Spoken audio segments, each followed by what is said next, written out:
James Brown was an extraordinary singer, dancer, and musician whose career lit up the music scene for over 50 years. Known as the Godfather of Soul, Mr. Dynamite, and Soul Brother No. 1, Brown was a pioneer of funk music and a monumental influence on 20th century music.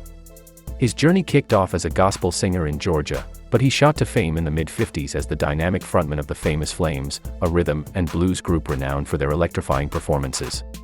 Hits like Please, Please, Please, and Try Me catapulted Brown to stardom.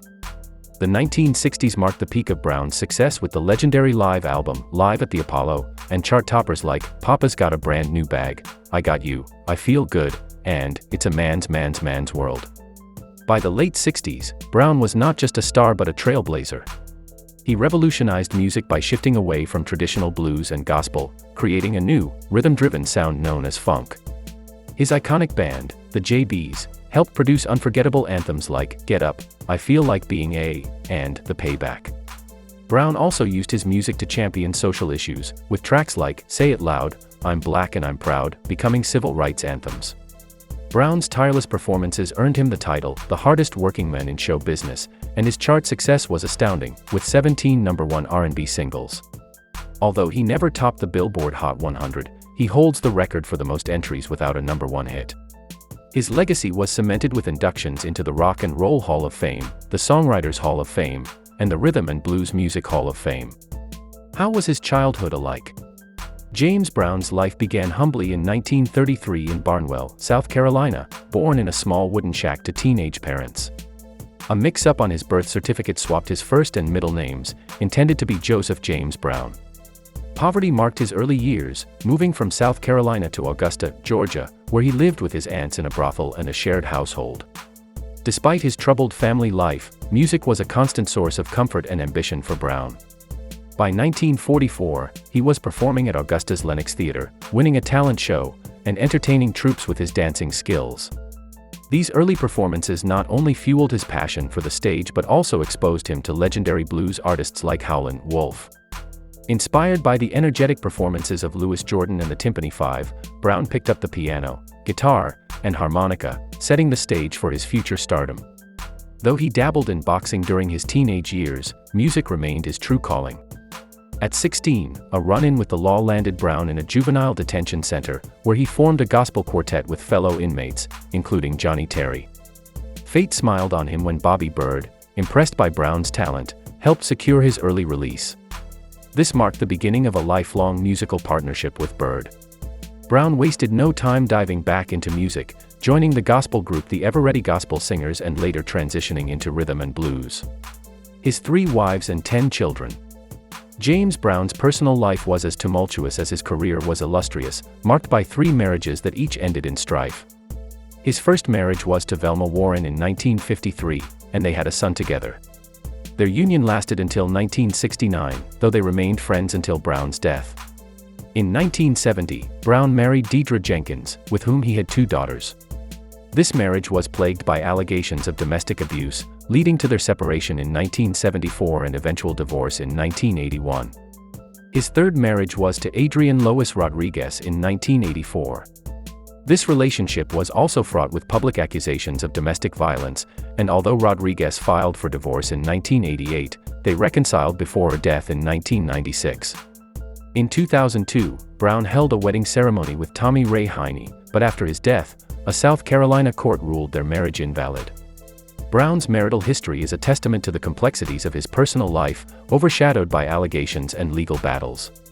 Despite these personal challenges, Brown fathered a large family, acknowledging 9 children, with DNA tests revealing more. His illustrious music career. Brown's musical journey took a significant turn in 1954 when he joined Bobby Byrd's group, which evolved from gospel roots into the R&B sensation known as the famous Flames. Their breakthrough came with Please, Please, Please, a million seller that launched them into R&B stardom.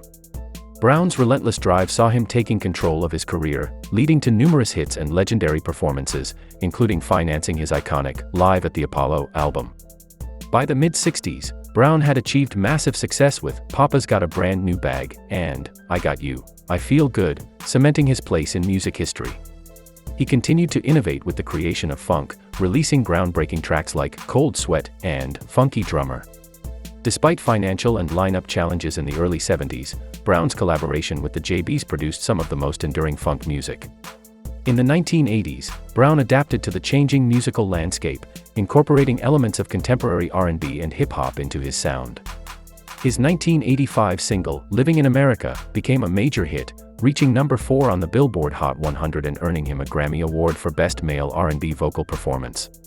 The song was prominently featured in the movie Rocky IV, which helped introduce Brown to a new generation of fans.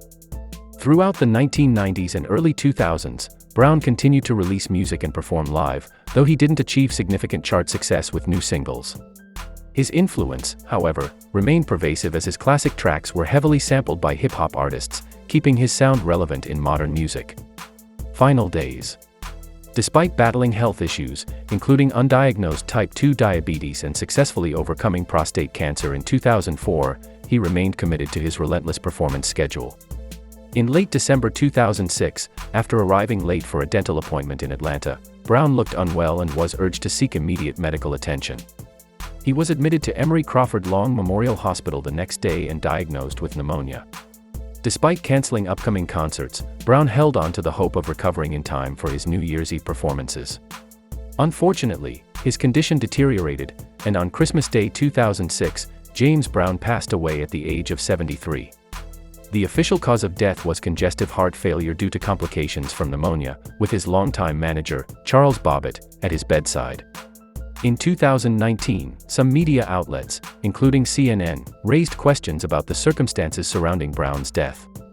When he passed away in 2006, Brown's estate, worth an estimated $100 million, included a valuable music catalog and royalties.